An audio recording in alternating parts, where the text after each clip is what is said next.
Well, welcome back, everybody, and a good Thursday evening to you all out there on the internet. This is Pucks from the Pine Tree Pod. I'm your host, Benjamin Kennedy, coming to you post game here, preseason game three. The Boston Bruins losing 5-2 at Madison Square Garden to the New York Rangers. A little bit of a lackluster affair for the group tonight. I'm going to talk a little bit about that. And truth be told, I missed most of the first period. I was actually putting my kiddo to bed and maybe took a little unplanned nap while that was happening. I woke up with about 2 minutes to go in the first period. And guess what? Preseason, I'm not going to rewatch it. So kind of caught up online, checked out some of the comments from my black and gold brethren out there on the Twitter, and got to watch the last couple of periods. So we'll give it a little bit of an abridged kind of recap. But mostly tonight, guys, we are going to be talking about the Toronto Maple Leafs and looking at their 2024-2025 season and give them a good solid preview. As always, an extremely interesting team. Um, Always newsworthy. Whether you love them, whether you hate them, they are they're just very very newsworthy. So, and they have a little bit of potentially negative news tonight that we will get to. But yeah, just real quick on the Bruins tonight, starting with Brandon Bussey. It's a little bit I was watched there. It looked like he was kind of struggling with some of the rebound control tonight. That was a little frustrating to see. Of course, he was getting peppered, uh, through a good bulk of that game. I think the Rangers ended up with like around 33 shots, so he did a fairly good job of stopping a lot of things, but uh, rebound control. And listen, a lot of young goalies struggle with that. Hopefully, that's something that Bob Asenza can work with him on, as he has done with so many goalies in the past. But yeah, kind of a tough one for Bussy. We also got our first look at Zadorov, the big defenseman there, and he, of course, comes as advertised. Physical, was getting in the scrums. Took a really just a bad penalty there in that first period. Looking back, I did look back at that play. That created the 5-on-3, led to that first goal. Just again, he's a little bit of what he's done in the past, a little bit what he's known for is just bad timing on some penalties. Again, got to take a little bit of that good with the bad, and hopefully he'll clean that up as he goes. Kastelik tonight looked real solid again. I think he's earned a spot here. I don't know if there was a lot of question about that, but if there was any question, I think he's played very, very well, and clearly has earned a spot on this team. And I think he's somebody that Bruins fans are really, really going to come to like. Just his physical style of play. He has a little bit of a scoring touch. He can center, a line. Most likely, he'll be down there on that fourth line. But um, we all got so focused on trading Olmark in that Ottawa deal, but getting him back along with that first round pick may end up being pretty good for us. Again, if we do get Swayman locked up. If we don't get Swayman locked up, then wow, that changes the whole context of that trade, doesn't it, everybody? We're not going there tonight, though. We are not going there tonight, I promise you. Matty Patra looked fully ready for the NHL, in my opinion. I know there's still a little bit of chatter. What do they do with him this year? Do they give him some time down in Providence? Yeah, maybe he still needs to add a little bit more weight, because you do wonder, of course, he put on a little weight this year. You get into the season, you start to play a lot, that weight comes back down. But listen, I think he's NHL ready. A lot of chatter about, do they try him out on the wing instead of center, and does that kind of give him a little easier time where there's just not as many responsibilities on the wing? Um, Knowing Monty and this coaching staff, I think they'll experience, that they'll try different things with him. Um, they'll explore it and see what works. But another one of those guys where I really don't, unless he really struggles and really has a hard time of it, I think he's on this club here in Boston. Just watching the game tonight, not a whole lot of shot generation. Got better in the third period. I think they ended up with around 24 shots. Just clunky. It's just one of those preseason games. You have a lot of different players at different levels of their career. A lot of players playing together that maybe haven't played a lot together. Not excuses, just what kind of the preseason is. So you tend to be fairly out of sync. Um, And so I don't think a ton to worry about, but certainly not their best ever tonight. And they do lose 5-2, empty netter for the Rangers at the end. And we have got 4 more preseason games to go. And then we jump into the regular year, which will be super, super exciting. So that's my couple minutes there uh, post nap talking about tonight's game. But let's get into the Toronto Maple Leafs. Let's start with uh, head coach, familiar face here, Craig Berube. He's coached in a total of 543 games, 281, 190, and 72 record, 584 winning percentage, of course, Stanley Cup champion, as we all unfortunately remember, or all of us Bruins fans remember, 2018, 2019, winning that game 7 here in or at the Garden in Boston. So hired this year in Toronto, of course, fired last year in St. Louis halfway through the year. We'll talk a little bit more about Berube later on. Salary cap. Little work to do for these guys. They are over the cap right now, just a little over $1 million. Around 1.07 in that range, according to Puckpedia. Their active roster is full. So yeah, that's an easy enough number to move around. They'll maneuver and be under the cap, I'm sure, without any problems. Draft this season, they did have one first round pick, number 31. They take defenseman Ben Danforth. Great first name, by the way. OHL last season, he played in 64 games, had 1 goal, 32 assists, and 33 points. Did get into 21 playoff games there in the OHL where he had 4 goals, 6 assists for 10 points. So yeah, we'll see what they do with that. Defense is definitely a theme with this team, something they've been trying to rebuild and find more of an identity. So no surprise they go out try to start to rebuild that defense from the ground up. 23-24, of course, they were 46, 26, and 10, 102 points, finishing third in that Atlantic Division. Of course, they end up in that first round against the Boston Bruins, so they do lose the series 4-3. What a series that was. Goes right to Game 7. Pasta, of course, with the winner there in overtime, and um, just let's just think of that narrative, though. Sheldon Keefe job was on the line kind of early in that series. Then, as it got to Game 6 and a Game 7, that narrative started to shift of, oh, maybe Jim Montgomery's job is on the line. And then that game goes to overtime. I mean, just the balance there, right? I mean, it's just thin, just you know, literally thin ice, right, for both of those coaches. It felt like going into that Game 7 goes Boston's way, and Toronto has yet another very disappointing playoff run that ends far too short for them. Looking at their team stats, it's very clear to see where their strengths and weaknesses are. Last year, their goals for was a 3.63, good for second in the league. Goals against 3.18, good for 21st in the league. Left them at a plus 37 in the goal differential. Power play, they were very dangerous, 24%, good for seventh in the league. And their penalty kill, 76.9, 23rd in the league. Are we seeing a theme here? Face-off dot, they were, again, top 5. They were number 4 in the league at 53.5. They have very good, strong sentiment on their team, so no surprise there. Let's talk about some of those players, starting with new captain, Austin Matthews. 81 games for him last year, 69 goals, 1 short of 70, 38 assists for 107 points. Just a monstrous year for Matthews. For William Nylander, we'll talk a little bit more about him tonight. 82 games for him last year, 40 goals, 58 assists for 98 points. Forward Mitch Marner played in 69 games, 26 goals for him, 59 assists for 85 points.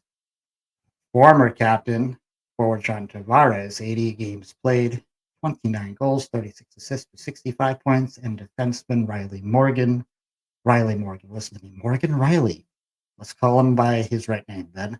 72 games, 7 goals, 51 assists for 58 points. So, yes, very top-heavy team, high-level talent right there at the top of their lineup. Goaltending.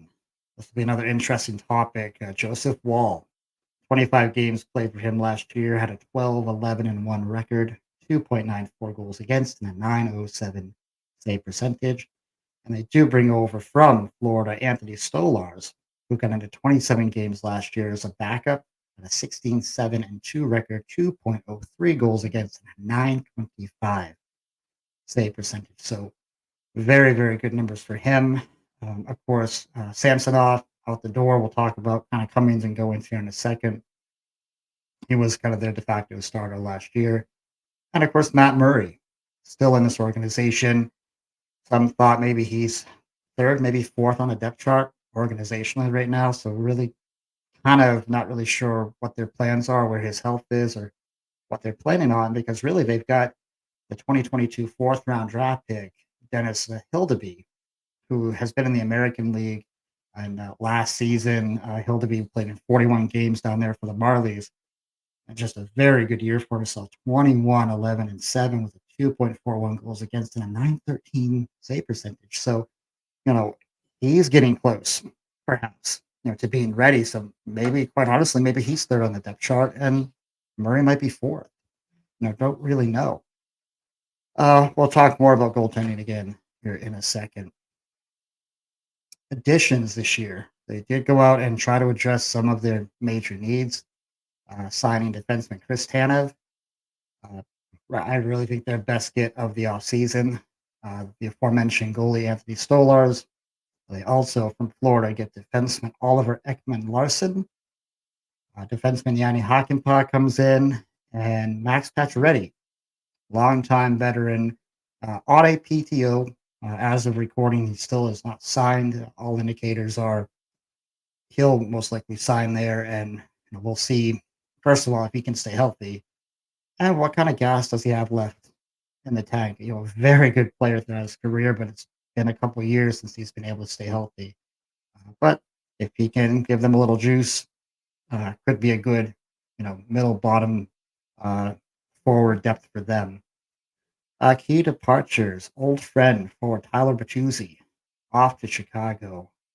For Noah Gregor, defenseman Joel Edmondson, another defenseman Ilya Labushkin, goalie Ilya Samsonov. Believe he is in Vegas, if I'm not mistaken. And they also lose another defenseman, TJ Brody. So a lot of defensemen going out, a lot of defensemen coming in. But let's talk about Craig Berube. He comes in this year. He was kind of the sexy, new hire. A lot of teams were after him. I think New Jersey was really interested in Berube. Um, a couple of the teams that I think were in on him, but I think Toronto's just a heck of a spot for him. I mean, a big, big spotlight. I mean, this is the New York Yankees of the NHL. This is the Dallas Cowboys of, of the NHL, that type of thing. It's a bubble. It's a bubble. And I think Berube will be fine with the media. He's a pretty matter of fact type of guy. He's kind of a no nonsense type of guy, kind of how he was as a player, too. Um, Everything you hear about him, from players who played for him, he's an excellent communicator. Players absolutely know where they stand with him most of the time. It's not one of these situations where he gets to the player gets benched and doesn't know why. I'm being benched. Like conversations are had. That doesn't happen with every coach. Really out there. So, Berube's always been well known for being hard and firm, but also being a very good and strong communicator. I think the real questions with Berube is, does he make this a tougher, grittier team? This has always been the high octane offense, flashy, could score 1,000 goals a game, but always kind of trips up in the end.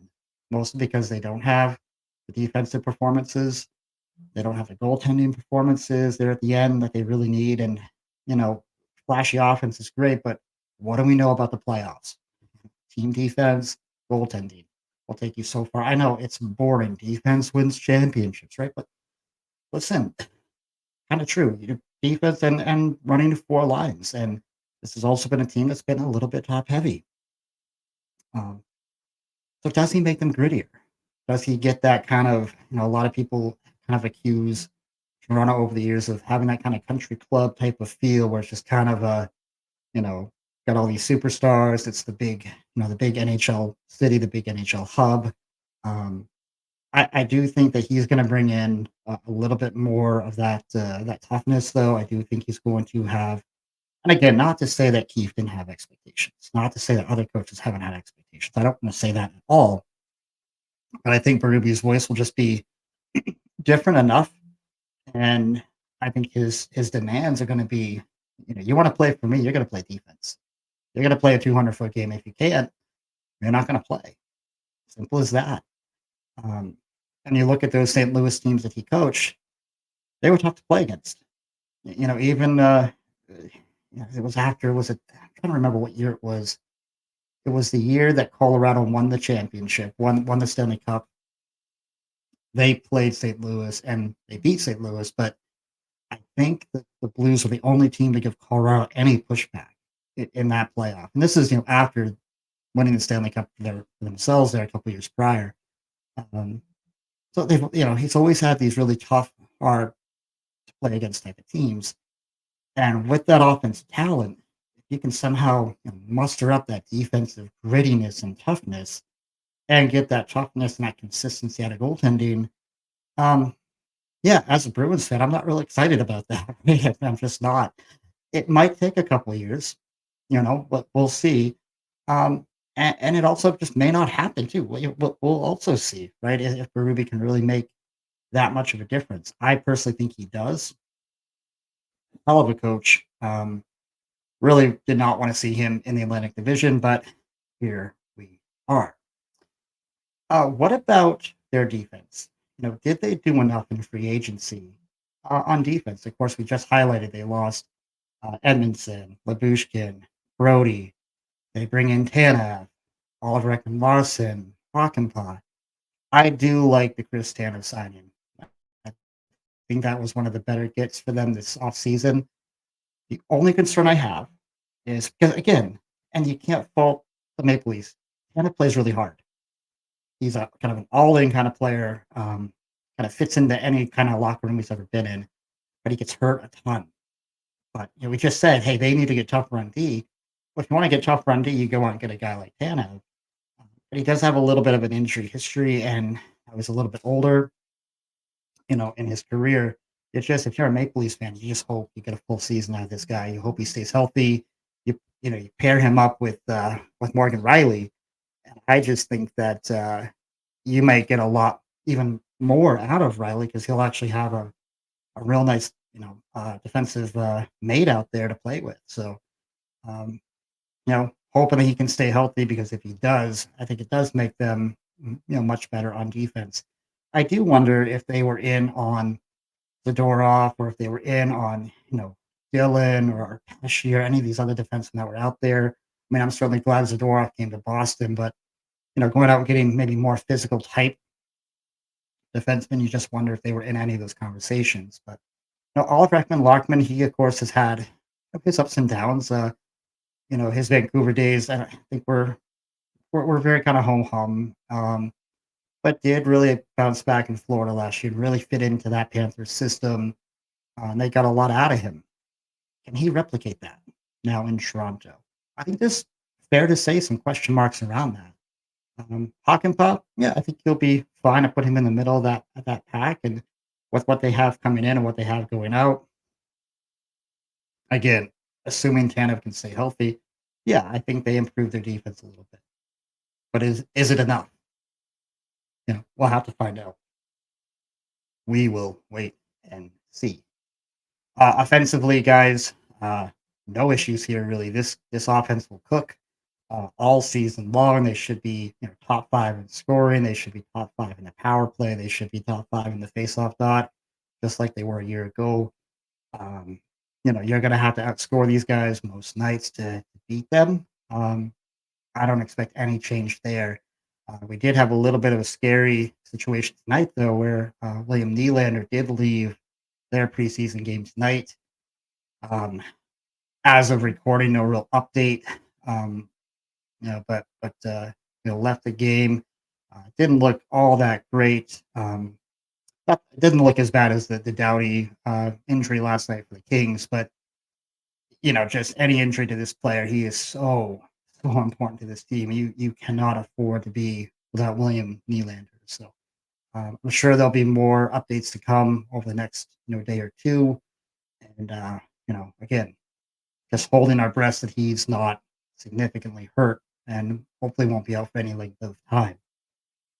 A couple of the stories though coming out of Toronto over the summer, and stories I think that will carry into the season. Change of captaincy. Austin Matthews getting the C this year. John Tavares still on the team, but giving the C over to Matthews, which we knew eventually Austin was going to be the captain. That was, I don't really think, any question at all, especially after he signed his extension. And Tavares is on an expiring contract this year, a little bit older. They had that press conference where they had both men there talking, and John gave a very nice speech and it was very eloquent. And um, you wonder how much of this was kind of forced on John. Was this something they said, hey, you need to give the C up? Was this something he wanted to do? Was he in agreement? You just wonder if what level of awkwardness there was or is there. I mean, of course, just because you lose the C, it doesn't mean that John's voice still won't have some relevance, as a leader in that locker room. Um, so, they put a pretty face on it. They had a nice press conference. I actually liked how they handled it from that perspective, as long as it's genuine, right? I think that's all we're hoping for. And you hope this isn't an awkward situation. You haven't heard any buzz about it since this summer when it happened. So I'm assuming everybody's going to move on. And, knowing that, again, Austin was going to be the captain long term anyway. Now, Tavares is last year's contract, 10 or 11, I think he's over 11 million a year. What kind of year does he have? Does that having no contract affect him? Does he go out and try to have another great year and get another, decent payout? Does he end up staying in Toronto? There's all sorts of questions around Tavares. I think some people say he's probably gone after this year, but again, another one of those pieces that we'll wait and see. And you wonder again if it's just going to be a distraction as you go through the season. Speaking of contract distractions, let's talk about Mitch Marner. Okay. Another one of their just great goal scorers. Just been a lights out player since he's been in the league. He's on an expiring contract too. And of course, last year, all sorts of just noise around him in the playoffs where he just really struggled in that Boston series. And can't remember what game it was, but there's that great shot of their bench where, I think a couple of guys are kind of yelling at Marner to kind of pick his head up and stop whining and crying. And it was kind of, as a Bruins fan, of course, it kind of made me laugh. But this kid's wildly talented. I have a feeling they figured out a way to get him done and get him to stay there. At the same time, you wonder if a change of scenery for him, may be a good thing. Um, yeah, we'll see how the year goes for them. I mean, if Toronto is kind of middle of the pack and they're not really, looking like a big time like Stanley Cup contender, maybe they do trade him and get what they can for him. Maybe he wants out. Um, if I'm a Toronto fan, I'd like to see them keep him on board. I'm probably more willing to let Tavares leave, sign Marner, and then try to take that money from Tavares and continue to build your defense. Just goal scorers like this don't come around very often, and to have Marner, to have Matthews, to have Nylander, a lot of teams would like to have that as a trio for goal scoring. So that's just going to be one of those storylines to keep our eyes on, see where it goes this year. Um, the Again, no shortage of news for the Toronto Maple Leafs. Uh, Goalie tandem. They did let Samsonov go off to Vegas this year. They have, of course, Wall and Stolars as kind of their one and two. Both good goaltenders, both had good numbers last year. Wall has been thought about for a while as that next young goalie for them. Neither one of these guys have ever played, as a de facto number one. I don't think either one of these guys have ever been close to 50 games played in a year. So there's still a lot of question marks as to can this group do it? Can these guys do it? How do they split up the games? Is this a one and a backup, like a 1-2, or is this a more of a split duty 55-45 type of split? Um, that's probably how I would do it. more of a 55-45 between the two. And, does Hildeby get a look at some point? Like, is he a kid that player that can get up and steal some games? What about Matt Murray, the veteran? Um, I think that for Wall and for Stolars, I'm gonna have to kind of see it for a season to believe that's a tandem that can get it done. I mean, again, their numbers are great in a backup role or in kind of that 2B, 1B type of role. They're fine. They're very good. Um, can they be that way when all the pressure's on them, where they're 50 or 55 games a year type of guy? If you're a Toronto fan, you're hoping so. You're kind of counting on it. And I guess at least if not, if Hildeby is getting closer ready, then at least you have him down the minors that you can turn to. So overall, they playoff team. Yeah, yeah. I'm not stupid enough to say no, they're not a play. They're a playoff team. I kind of have them very much in that same spot I had them a year ago. Probably second, third in the division. They'll get caught up in that 2-3 matchup, probably against Florida or Boston. And kind of around and round we go, right? Like a broken record because, yes, playoff team, more of the same. Yeah, probably, right? I mean, again, love their offense. A lot of ifs on defense if they can stay healthy, if, Berube's influence can start to make an impact. If the goaltending, these young goaltenders can stand up, yeah, they might be able to make a run. But it's again, they're gonna have to show me something. Like they're gonna have to show me like an Eastern Conference final run or maybe even winning the East to really get me to believe that this group, as it stands, can actually get it done. Great regular season team, guys. Get to the playoffs. Wildly exciting, fun to watch. Can be hard to play against because of that goal scoring, but are they really a cup team? Well, we're going to find out here because the season's going to get started in just a couple of weeks. Should be a lot of fun. So, thank you guys, as always, for watching, for listening. I do absolutely appreciate all that love and support. If you do like what you're hearing over here, please don't forget to hit that like button, hit that subscribe button. And hey, if you don't like what you're hearing, maybe still subscribe anyway. Doesn't cost you anything, right? So, guys, thank you again. And until next time, be kind, show love, and God bless.